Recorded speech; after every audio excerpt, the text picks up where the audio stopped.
that popular kid at school who people always gossip about and everyone wants to be that cool kid who becomes their best friend.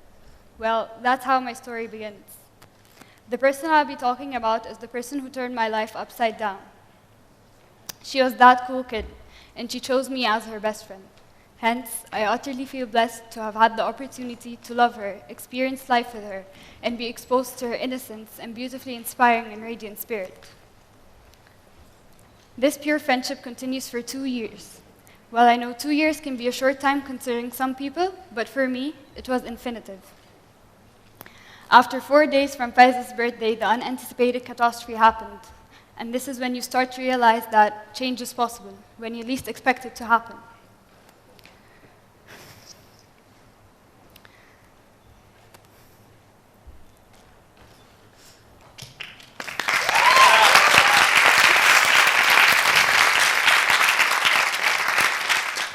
Now let me take you with me on a journey of my timeline where everything becomes clear. December 25, 2009 until January 2, 2010, she spent all her days in the hospital suffering in a coma. January 3, 2010 was the second experience of change, as I went to the very same building that was once filled with new hopes, but this time without her. Thursday, January 7, 2010 was the day I lost my best friend, my sister, and the better half of me due to brain bleeding and ruptured aneurysm.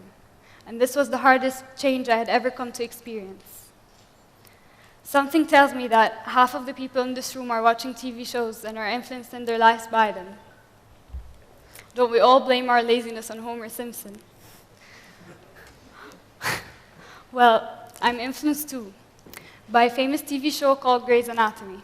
It has this inspiring character that always starts the episode with a memorable speech. She once said that grief may be a thing we all have in common, but it looks different on everyone. It isn't just death we have to grieve, it's life, it's loss, and it's change. And when we wonder why it has to suck so much sometimes, it has to hurt so badly, the thing we got to remember is that it can turn on a dim. That's how you stay alive when it hurts so much you can't breathe. That's how you survive. By remembering that one day, somehow, impossibly, it won't feel this way, and it won't hurt this much. Grief comes in its own time for everyone in its own way. So the thing we've got to do, the thing we all have to do is try for honesty.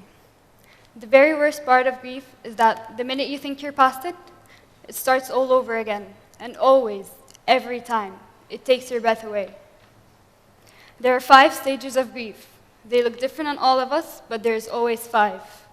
Denial, anger, ragging, depression, and acceptance. In the psychology of a human behavior, denialism is a person's choice to deny reality as a way to avoid the uncomfortable truth. It's a defense mechanism that buffers the immediate shock. We block out the words and we hide from the facts. This is a temporary response that carries us through the first wave of pain.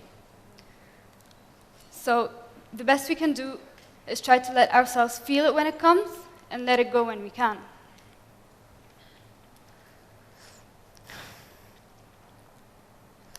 This part of grief process may last for some time, and it has no set time limit for the emotions to pass by.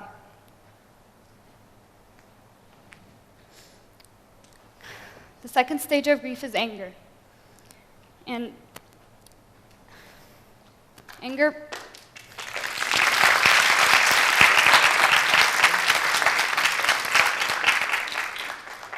may be aimed at inanimate subjects, complete strangers, friends, or family.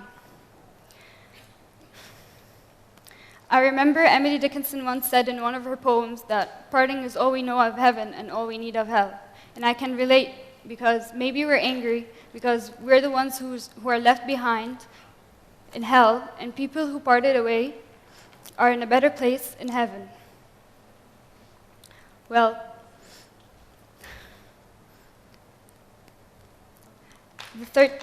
the third stage of grief is ragging. And I like to name this stage the what if stage, because it's all about what if I did so and what if I didn't do so.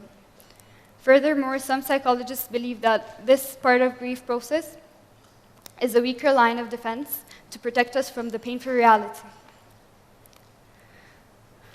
Coming to the fourth stage of grief, which is depression, eventually, grief will enter on a deeper level. It has no set time limit.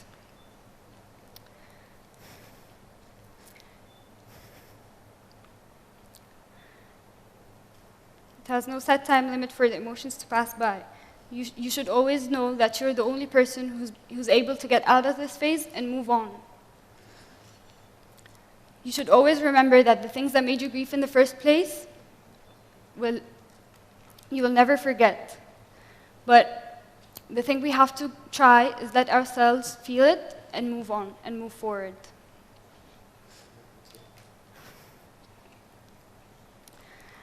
Many people mistakenly believe that acceptance simply means we're not feeling the loss anymore, but this isn't the case at all. The loss or change will forever be part of us.